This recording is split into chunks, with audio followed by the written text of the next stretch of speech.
and welcome to this special edition of Nurturing Our Roots. I just had to do this special edition to talk to one of my favorite genealogists, and I just want to pull up what we'll be talking about, Bernice Bennett. Bernice Bennett has this amazing researcher, this amazing author, speaker, has given so much to our communities, to New Orleans, to St. Helena, to our ancestors, to us, and to the future with her research. And I am so happy to know her, and I'm just so proud of the many accomplishments that Bernice have dove into, and she is leaving one legacy that will not be forgotten. But tonight we're going to be talking about the 1950 United States Census.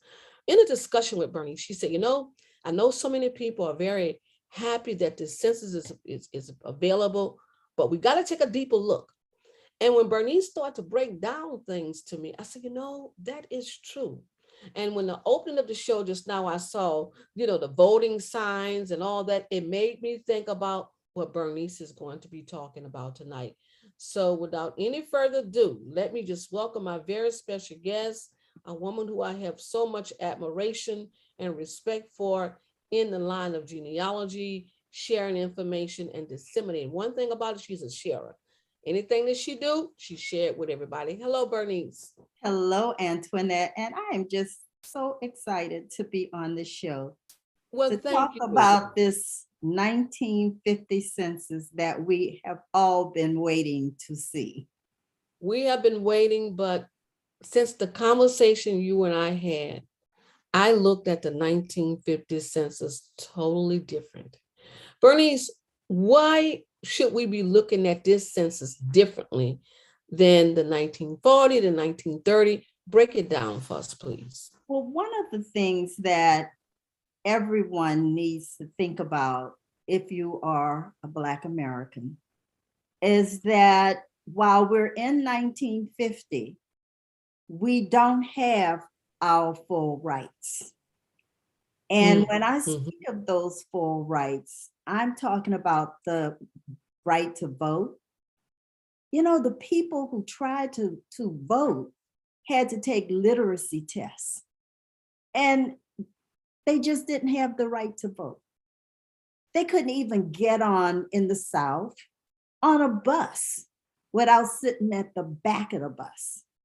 They couldn't even sit at a counter at a place called Woolworth, for that matter. The schools were all segregated schools. And so we had a lot of issues, even housing, and how Black people were really pushed to go into substandard housing, red line communities. This is what we will see in the 1950 census about who's your neighbor. And so we need to look at it and think of what's the story, what's going on during this period of time for our family members and friends and neighbors. Oh, that is so true. And I thought about what you said. I said, 1950, they could not utilize the public libraries, like you just said.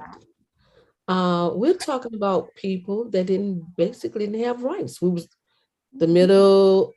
was the beginning of the civil rights movement. That's right.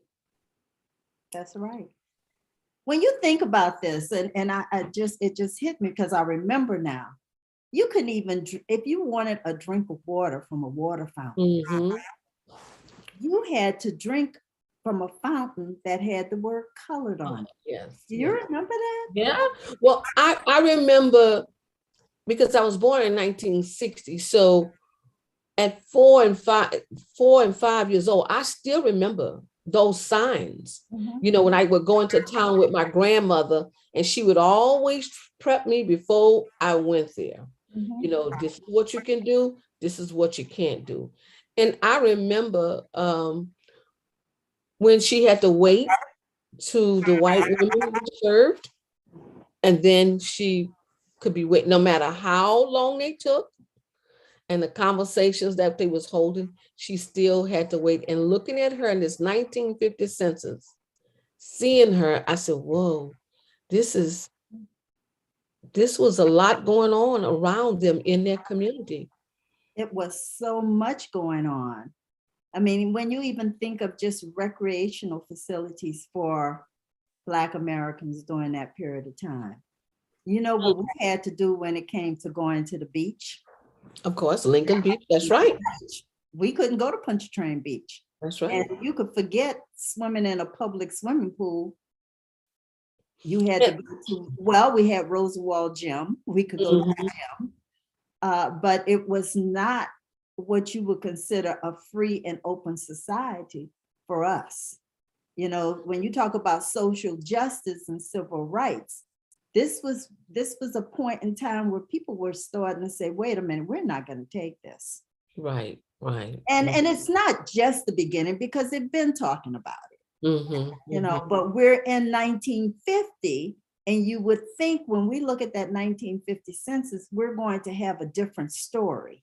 And a different narrative, yes. Right. Yeah, that the narrative by this time would have changed and you would have seen more progress. But we still are fighting for our rights, even though we're now in 1950.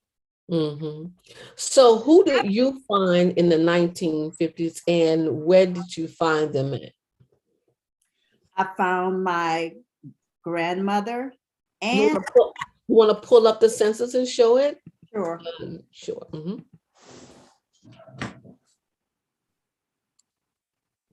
Can you see that? I can see it. No, that's the wrong one. Okay, I see Rebecca. Okay, here it is. This is my great-grandmother right here, Isabelle Harris. As you can see, she is 72 years old. So what's the story about her? So because when you see somebody that is 72, that means that she was born in 1879. Her father was born in 1855 and her mother was born in 1857. I know the history. I also know that my grandmother, who is also living in the household with her, was born in 1894. They have a history that's even more deeper than our history. And I knew them. I knew both of them. Oh, really? Because I'm in the 1950 census. Oh, wow. So this great-grandmother, this 72-year-old great-grandmother did crochet a sweater for me. So she knew former soldiers in the United States colored troops. I knew their names because I've done the research. She knew them. Her father was a homesteader. Peter Clark? Yes, that's her father. That's Isabel's father? Whose father? Isabelle Harris or Isabel's Rebecca? father, yes. Peter Clark is Isabel's father. Wow. And I don't know if you have it. You have the picture of yes, I do. Bernice, I want to ask you a question. So you found Isabelle Harris in the 1880 census. Yes, I did. Okay, all right. Yes, with her mother and her father. Yes. With Peter Clark and Rebecca Youngblood. Now, when did Isabella die? Yes, she died in 1955. All right. In New Orleans, and she's buried at the Holt Cemetery. Yeah, 5 years after this census was taken, she passed. Absolutely. That's right. If you pull it down, I'm going to share that picture that you sent to me. And those photographs are just so beautiful. Is the photographs you had, is that something that your mother had in her collection? Yes, it is. My mother actually took that picture of her grandmother. Oh, wow. They look so much alike. You know, I had to look twice to say, is this the same picture? Okay, I almost have it here.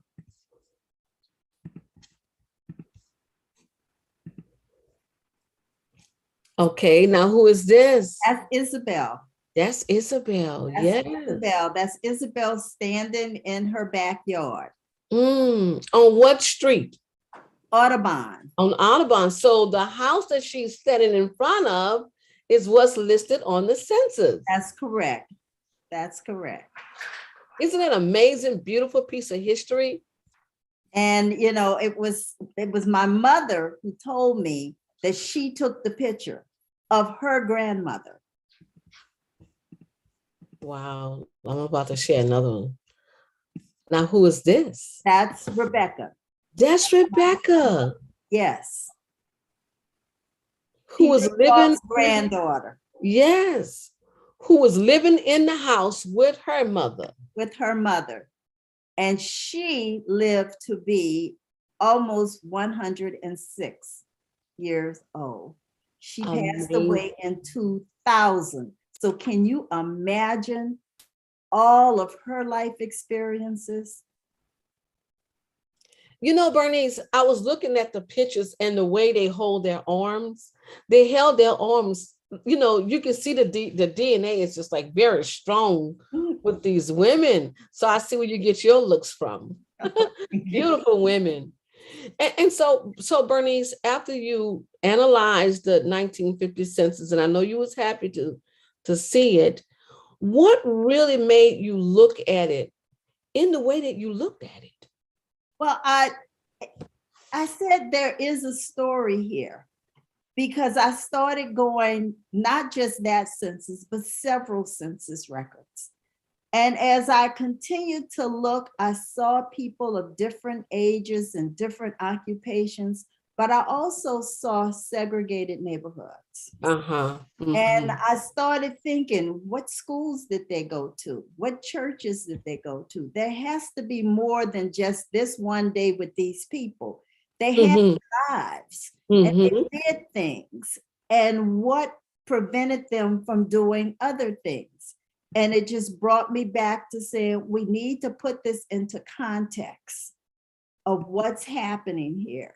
Now, the people that I found in Louisiana, I was looking for a migration story also. So that I knew that they started off in a rural community and ended up in an urban community. Because I know the story. You see this black box right here? I'm sorry, I'm going to show you something right now. I didn't mean to do that because I wanted to pull up that YouTube piece of your interview that you did talking about that, the 1950 census. And before I bring it up, can you please tell me how did this interview come about? Okay, I'm on the board of directors with the National Genealogical Society. Some people are concerned that they might have to. Go ahead. And there's growing interest in genealogy. We're seeing about the census and the implications for African Americans, and I certainly said yes. Okay, are you ready for me to play it now? Sure.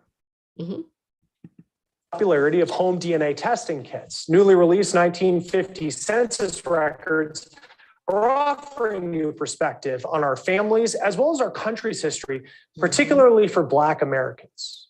We didn't have the opportunities due to the lack of civil rights laws to make those opportunities available for us. So you saw, of course, segregated communities, segregated schools, in some cases, substandard schools.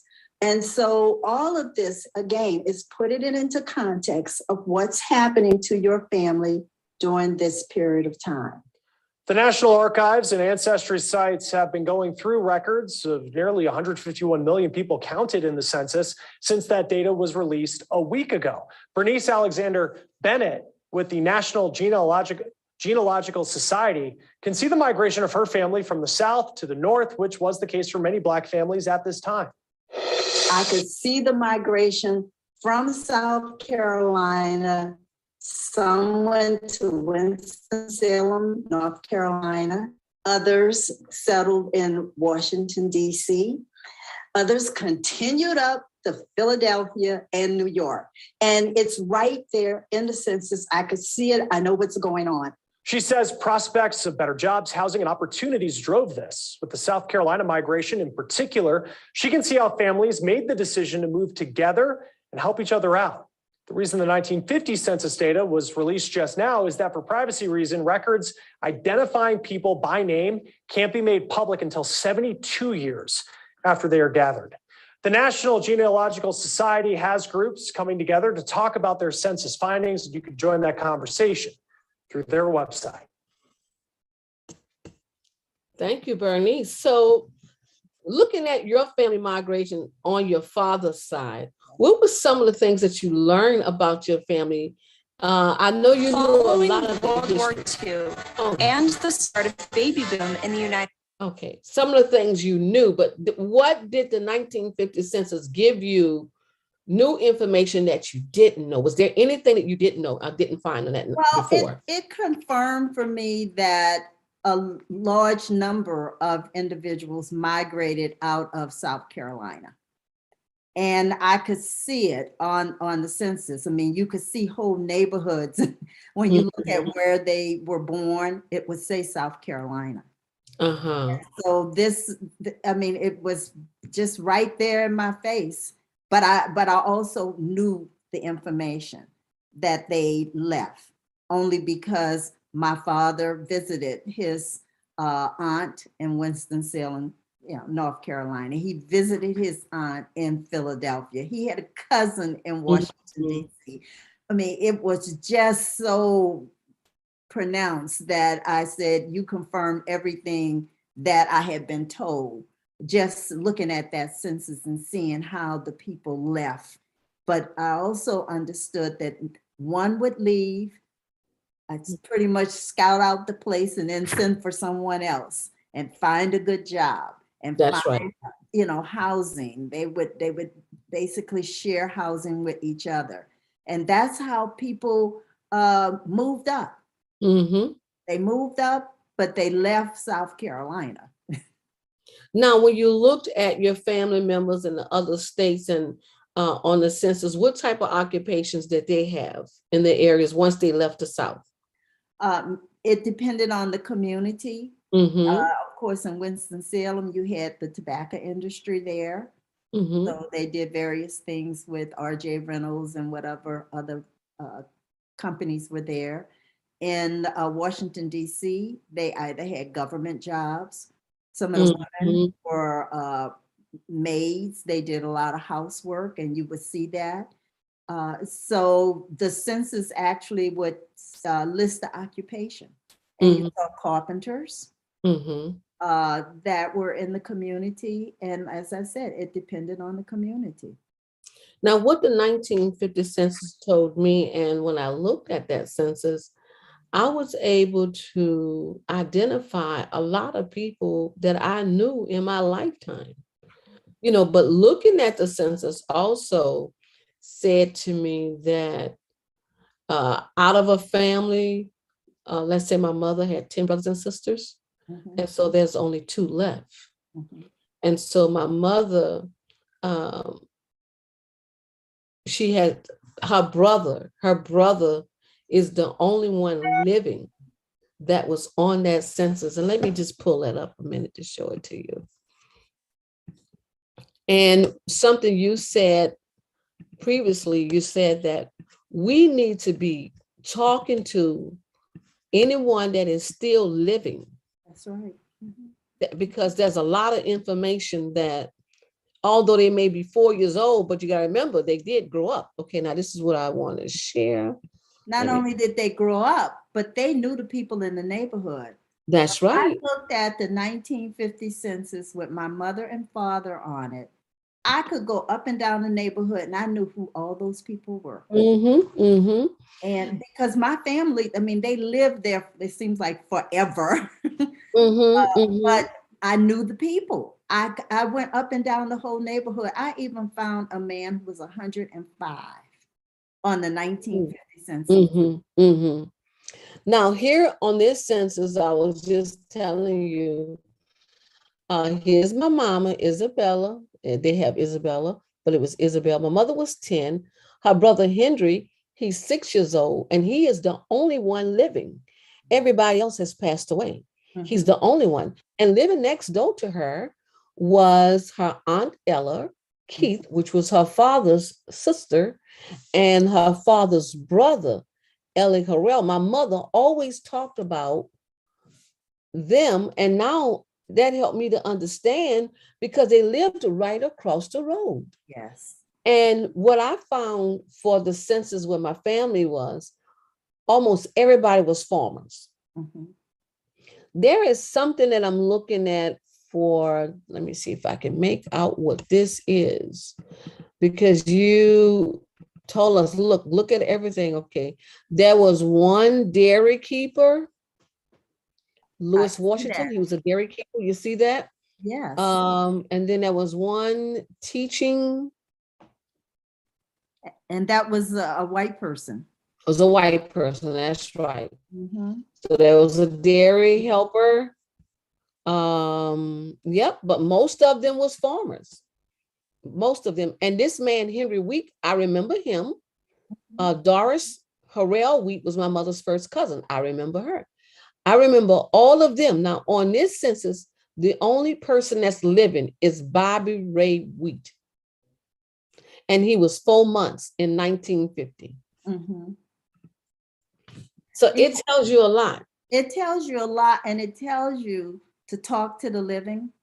Talk to those people, just as you said, talk to the people that were around in 1950. Because they're going to tell you what was happening. They're going to tell you about the schools, the churches, whatever things the family did together. Those are the people that you need to talk to get the story. Get the story. And Antoinette, is it okay? I want to read portions of the story.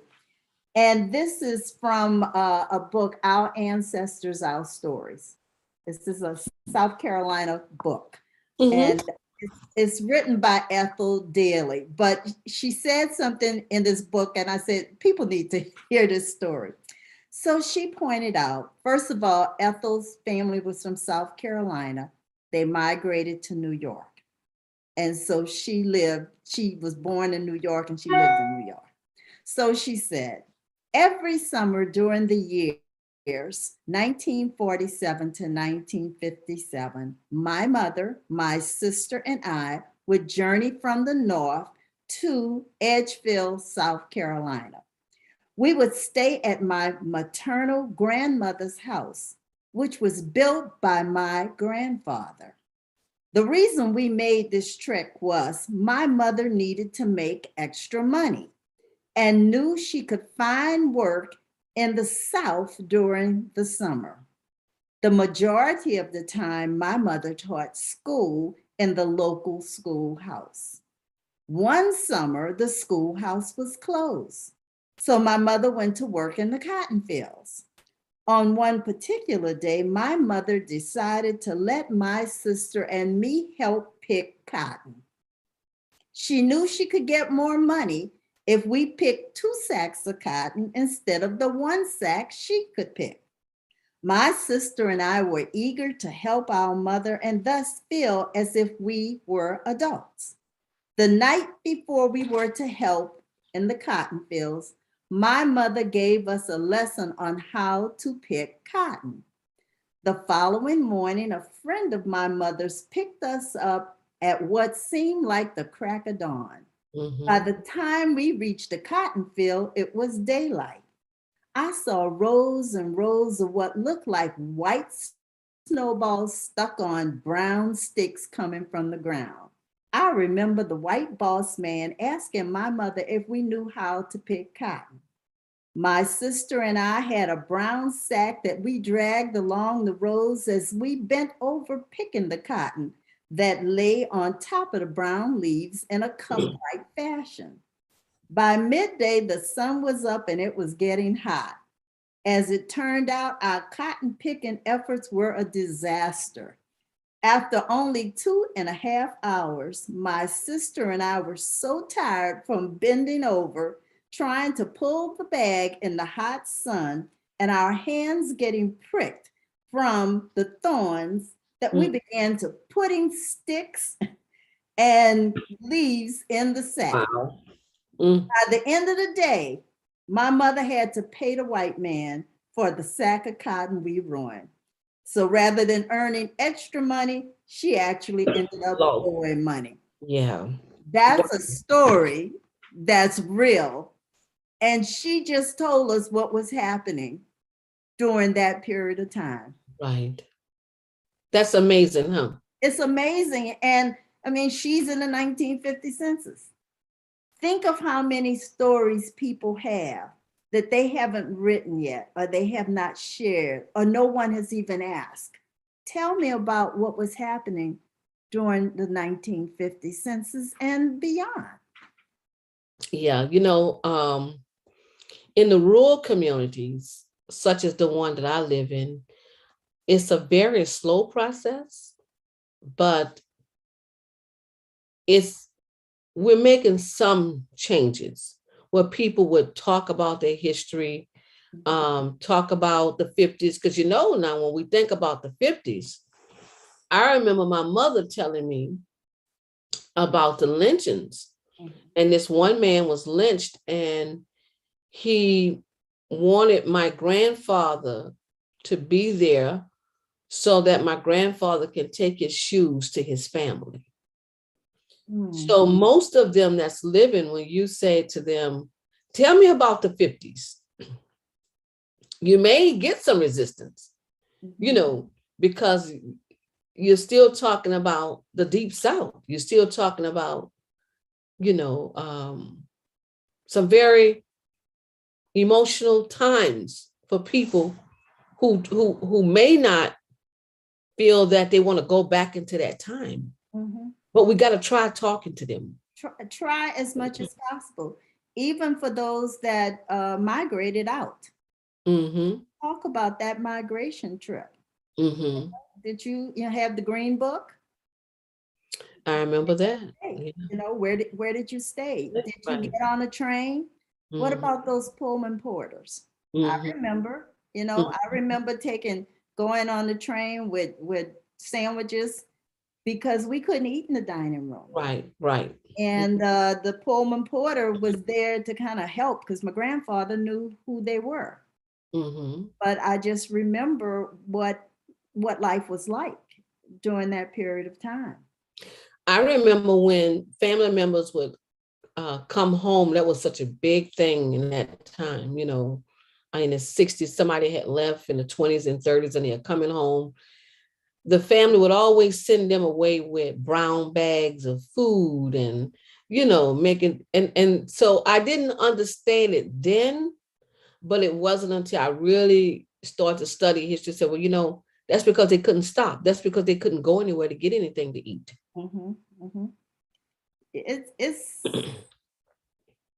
It's putting everything in the context. When you talk about what was going on, and it's one of those reasons why you want to go and look in that census, because for some people that's the only census that they're seeing their mother and father. Yeah.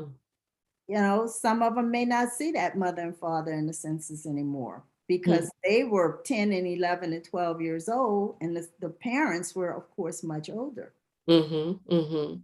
Bernice, you shared something else with me, and I want to pull that up about the, okay, here it is. Right here.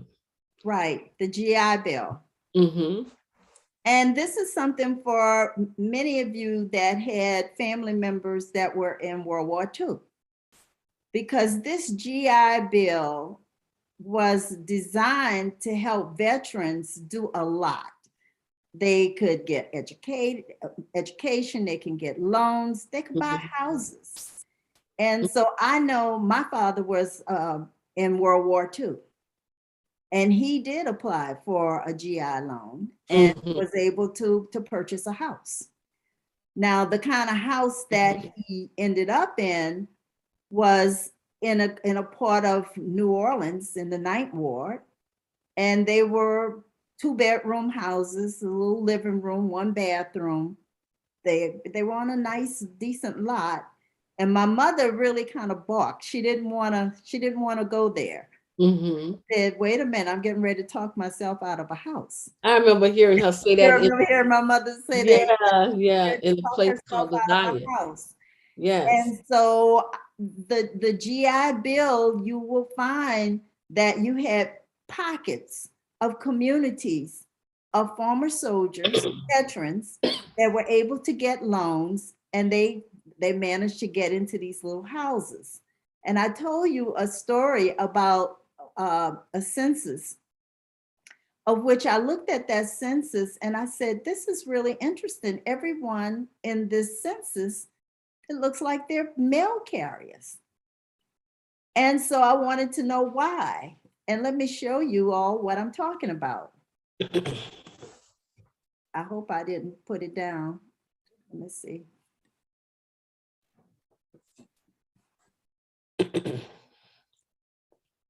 Okay, I'm going to try to make this as large as I can. Mhm. Can you see it? A little bit more, please.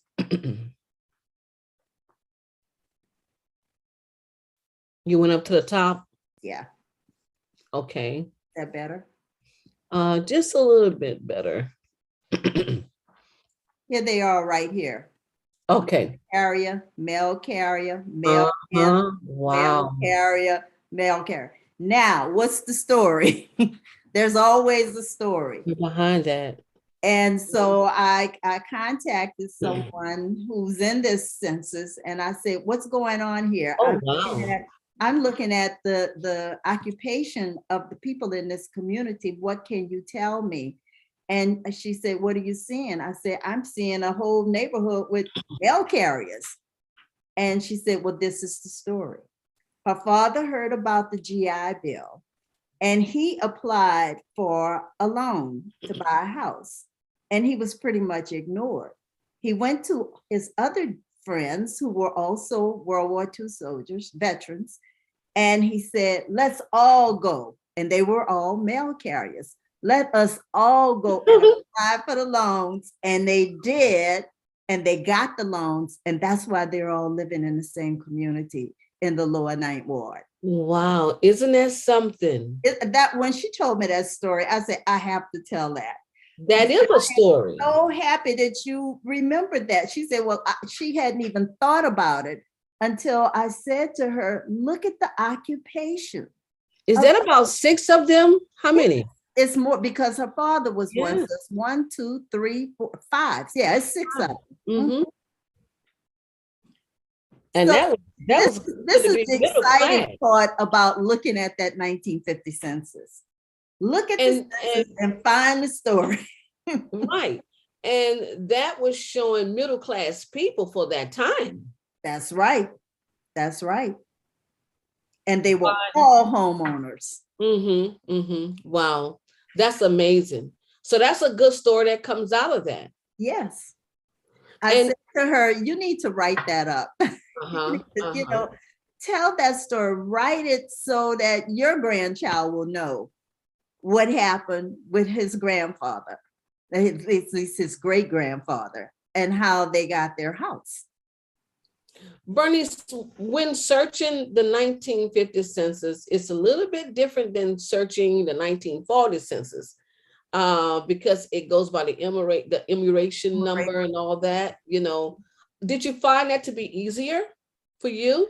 Well, first of all, I went to all of the sites. You have Ancestry, you have My Heritage, the Family Search, and the National Archives. I went to the National Archives, and of course, I knew where I was looking, and I knew the street. So I had those 2 pieces of information. I knew the location, and of course, I knew the first and last name. I put in for my grandmother, I put in her name And it came up. on the National Archives site. And yes, it came up. And then I saw her enumeration district. Did you do more research in the 1950s on your dad's side, or did you do just as equally much research on your mother's side as well? I did both. You did I both. did both. Yes, I did both. What were some of the fascinating things that you found? Did you find your mother's sisters and brothers? Did you see any of them?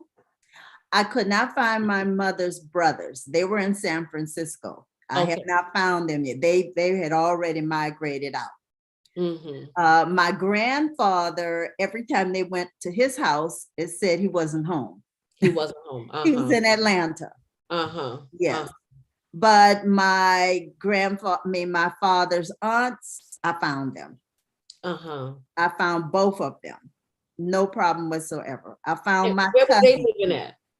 One was living in Winston-Salem, North Carolina. Okay. The other was living in Philadelphia on 12th Street. Found her. I mean, I put in the name and she came up, you know, it was very easy. What describe to the listeners that feeling of finding your ancestors, people who you know and people whom you didn't know? Do you feel connected to them, even the ones that you didn't know, that you're searching for your family history? Absolutely. I mean, there is it's all, for me, it's reminiscent therapy in a way. Because looking in the 1950s and going up and down the neighborhood, I started remembering things that I probably would not have remembered if I didn't have those names and those people in front of me. So I could say, oh, Mr. Joe used to live across the street. Oh, I remember Mr. Pennington. Oh, I remember, you know, it just popped up right there, that memory. It triggered the memory. Which is why I would want to say, have people look at the census. Because something is going to come out of that. And it may not even be trauma. It may be a good memory. I remember when we used to sit on the steps at night and they had the mosquitoes or whatever they want to talk about. But it gives folks an opportunity to just go back in time.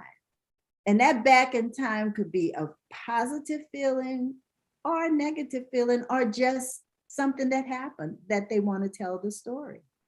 My feeling that I got looking at the 1950 census was missing everyone that I knew. I mean, my mother's first cousins, my mother had 10 first cousins by one uncle, 7 first cousins by an aunt, and all of them was very close.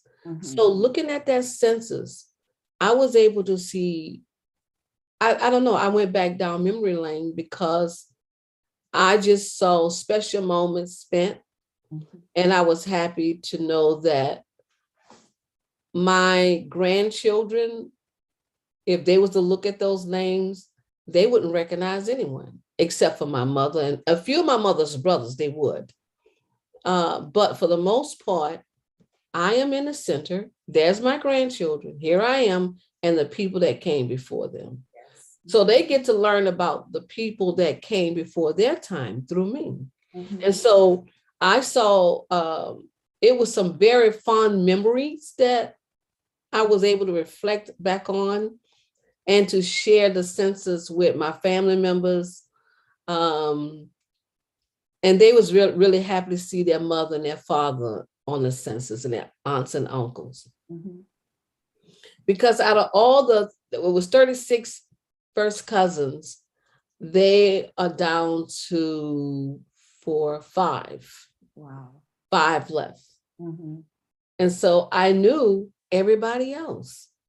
And I said, oh, look at cousin Thomas, look at cousin, Walter, my uncles. It just brought back some beautiful memories, and to see my grandmother in the house, my grandfather in the house and his occupation, it was just amazing to see that. It is amazing, and it's a good feeling. I saw my mother's grandfather He was 82 years old. Oh, And yes. I remember Grandpa. And then I saw my mother's aunt, Aunt Lizzie. And you know, the thing is, I have pictures. So it's like I could take the picture and say, this is Grandpa, because that's what we always call them. This is Grandpa. Look at what he looked like. It's like your granddaughter Annika. She can tell it. She knows the story. She Yes, knows it because you have given it to her. I remember you saying that years ago, that Annika can tell the story because it's like, although she didn't know them, but she knows them through you. yes, she does. And she'll say, you know, I know everything. I said, well, that's the joy of having a grandmother. That was share that. Genealogist. And you know, Bernice, I was really happy last night to see so many young people that understand the importance of genealogy. You know, not just for the study of reparations with the California bill, but also to understand that grandmother, grandfather, great aunts and uncles, they have stories. Yes. And we need to get that information from them like never before, because I'm hearing a lot of young people are saying to me that no one in their family want to talk, you know. You know, I tried, they don't want to talk about it, you know, they just don't want to share that information. But I just feel like I do see young people that have this thirst to want to know about their family history. So that let me know that, as they will say about us, the elders, that there is hope. There is hope with the young people that want to know more about their family history, you know. Absolutely. And let's encourage it. Yes. You know, let's encourage it. I know there's this group of young people with this site, Kinkofa, and they are online and they're talking about family history and research and telling the story. And I'm just so proud of them because we, you know, bring a whole new generation of researchers to the table, so that they can turn around and say, you know what, I'm standing on some really tall shoulders. And I'm gonna make them look good, feel good about what's going on. And you know what's so amazing about a lot of the young people is that I have watched some of their editing, and they're taking their phones, their iPhones, and they're interviewing their family members, their grandmother. And the next thing I look up is on YouTube. And I know that it's new because the data say, you know, this just went up 2020. But I was really happy to see that they are taking the time out to spend with the people in their family, grandmothers, grandfathers, you know. Oftentimes people say grandmothers, but we really need to push more too. Look, don't forget grandfather, because grandfather have a lot of stories to talk about too, you know, because at that time, those men was out there in the community trying to be, they was the breadwinners of the house. You know, they can tell you about some of the oppositions they had to go through, you know, just buying their own land, working their own land, you know, there's a lot of stories there. Absolutely, absolutely. One well, story, you know, you're so right. We need to just encourage them to talk to both family members, of whomever is willing to share with them. And, you know, I know some people say you need to go in with a formal questionnaire. Sometimes you might want to just say, hey, what you thinking about today? You know, and it'll open up everything. Just go open-ended. And sit there and listen. Because I find share, but people are not hearing it because they're not listening. Right. And I find that when you go open-ended, once you ask a question, they're going to answer the next question that you have already written down because you got them talking now. Right. And what I find with them, it's a beautiful relationship between the youth and the elders, because you are taking them back and they want to remember the people who they remember in their time. Mhm. And so you were talking about those people, and you were bringing those names up as if you know them, like you said, oh yeah, I found Aunt Betty. Oh yeah, I remember. Yeah, we went to school together. We was in the church together. Oh, we was in the same club together, those sort of things. And those are beautiful stories. Beautiful, absolutely beautiful stories. Yes, we have a wonderful opportunity here with this 1950 census. Yes, like I said, my mother passed away 2 years ago. And just to see her name in the census, but then also for me to think about, if it wasn't for my mother, I would not have ever embarked up on the study of genealogy, all the things that my mother gave me. And the one story I remember when I saw her uncle, Elliot Harrell, living right next door, the story she always told, I remember when the house caught on fire and he kept saying, I think he had a speech or something, he couldn't talk or something. And everybody kept on saying, what is he talking about? He wanted to go back in the house. So my mother said, he want to get his money out of the house. So he had his money stuffed in a can. And she said, how she know is because her and her brother Frank would go over there every day after school and count his money with him. How about that? All the coins and all that. And she said, that's what he was trying to get. But she always told that story. And I'm just so grateful for the many stories that my mother have shared, because Bernice, I haven't heard anyone in the family talk about it the way my mother talked about it. Now, a lot of them know, but they're just not as, it'll come up in a conversation, but they're not going to make that the conversation like my mother.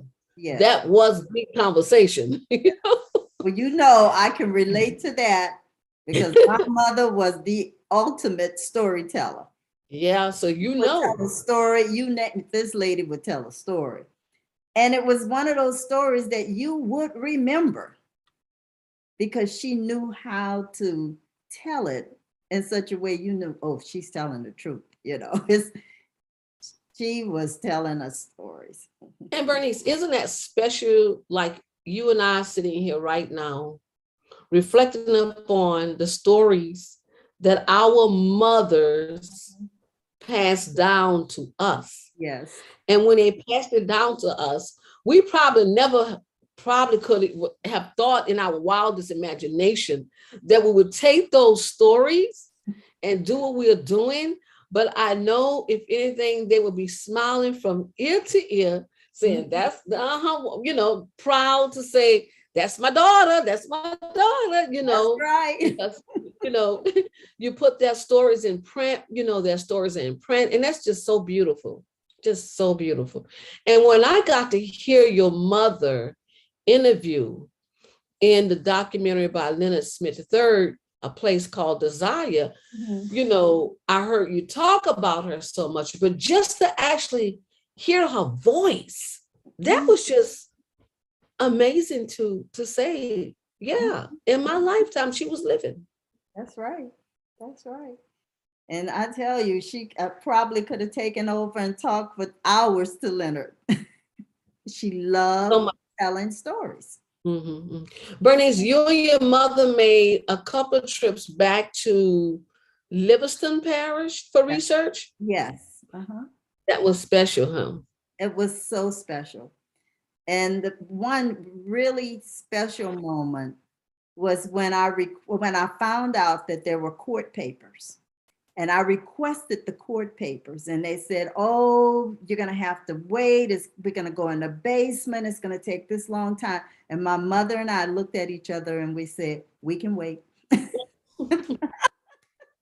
It was so funny, but she and I were like, we are not going to leave this courthouse until you get us our papers.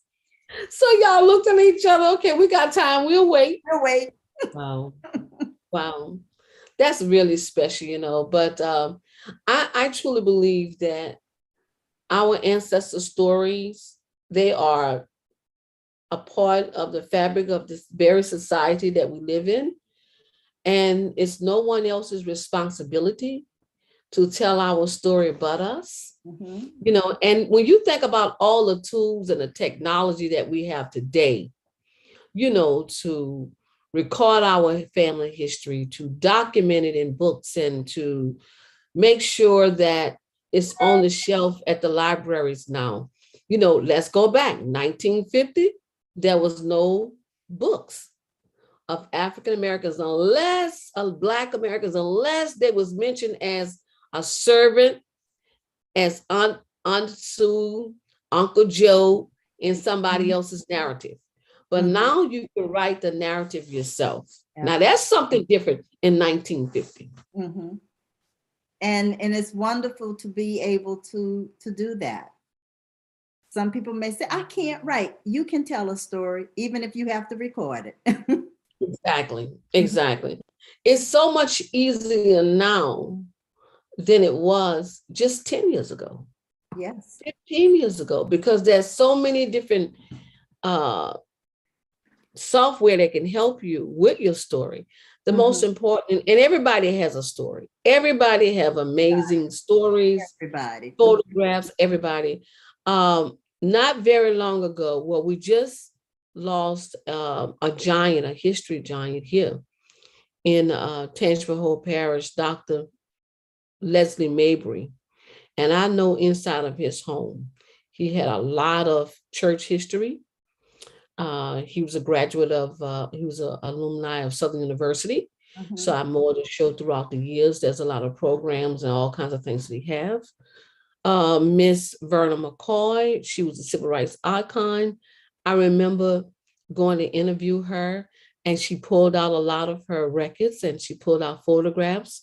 And just recently, about a month or two, she had a fire in her house, and what didn't burn to the ground, the water ruined everything else. Mhm. And you know the elders, they just hold on to stuff. They hold on to it, you know. So once again, a lot of information that they're holding on to that I'm talking about was in the 1950s. Because you see, when Miss McCoy was fighting, her husband was fighting integration in Tangipahoa Parish. We're talking about the 60s. We're talking about what they had to go through in the 50s.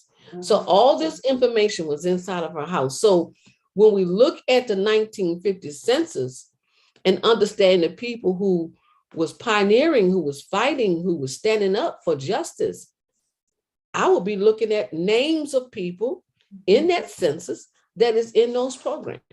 That's right. Absolutely.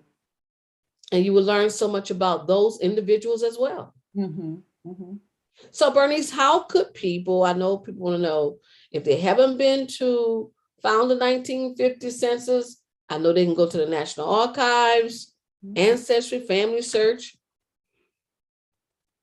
What would you recommend when you're looking at that census? When a person is looking at that census, what would you tell them? What pointers would you give them? Not just look at your family, but what else you would say to I them? would say look at the entire neighborhood. Mm-hmm. Look at the neighborhood, look at the ages. Pay attention to the ages of the individuals that you're looking at, because that's going to give you some context into what they experienced. Mm-hmm. Also, look at their occupations. Yeah. Just like that neighborhood with all those mail carriers. Uh-huh. That blew me away. I immediately started asking, I said, what's going on here? Or a neighborhood where you have a lot of men that are working on the riverfront. Uh-huh. They're longshoremen. That's what you saw as well? Oh, yes.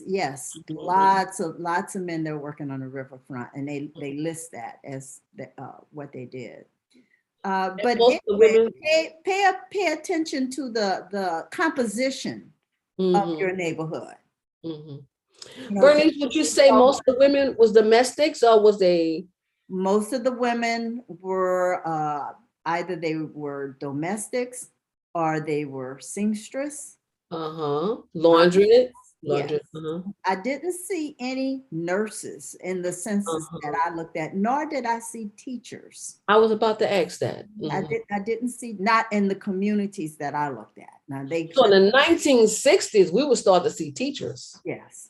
Mhm. both male and female, because in the earlier times, there was just as many men, Black men, that was educators as women. That's right. Uh-huh. And you know, I would, although you don't see it in the census, you need to start asking about the social conditions. You need to start asking about, well, what other resources did they have in that community? Was there a grocery store? Was it a food desert? What kind of transportation did they have in that community?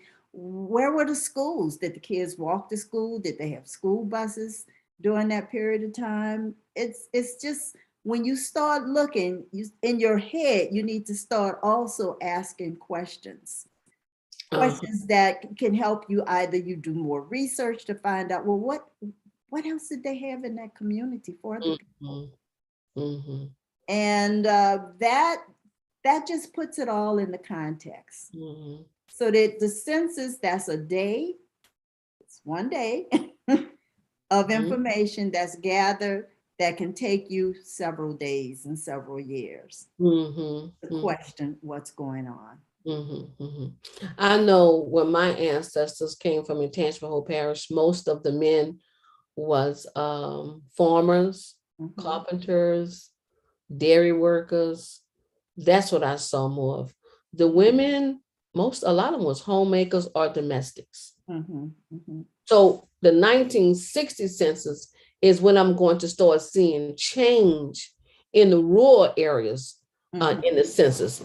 We'll see more women becoming teachers, and we'll see a lot more of that in the 1960 census. Right. Yeah. I want to just mention another community I looked in, North Louisiana. And I saw just a group, all of them had farmer. They were working and doing farm labor. At the end of the block, there was a white family. And so the question was, well, who are these people and what were they doing? They were all sharecroppers. Okay. And they were sharecroppers, and the owner of that land was at the end of the block. Oh, okay. Did they say sharecroppers? No, they said farming. Farming. Okay. Farm labor and farming. Okay. It's that I knew to ask the question, and I was told, oh, they're all living in these sharecropper houses. Thank you for pointing that out, because that is the way that we'll find a lot of the people in these little rural communities too, that was tenant farming or sharecroppers. There was one man, Eddie Pons, who's the editor and owner of the Drum newspaper. His father and them lived in some little shacks for the timber company. And so that's just as important. Well, Bernice, this has been a very powerful discussion. And thank you for, just the observation that you made and pointing it out, because when I looked at the census, I was looking at my family members who still did not have the rights, the equal rights, but still they was resilient.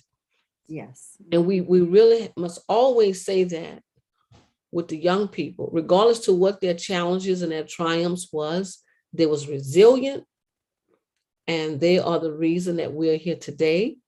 And as we pay homage to those that came before us, and paving the way for those that is coming after us and those that is yet unborn. Absolutely. Because a child coming in the world now will find more information about their family histories in our communities than they ever found before. So I just want to thank you. Anything you would like to say before closing out? No, you know what? I just want to reiterate to you and others that it's about the story. It's about the legacy, and that we should use that 1950 census as the opportunity to find out more.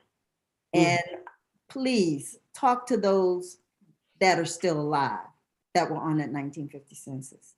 Show them the census. and then let them go. Let them tell you what they feel is important for you to hear. Leonard and I was discussing when the 1960 census come out, I should be in that census. Now, you see, when I first started, there's no way I would even have thought that we would be this close. But the next census that come out, if I was in the household, I should be on that census. All right. Isn't that something, huh? It is something. It is something. And it's kind of strange when I looked at the 1950 census and I saw my name. Yeah. I know Yes, it was. I am that old. Well, thank you, Bernice, and thank all of you. Please, it's on YouTube. Share it to your social media sites. But thank you, Bernice, for being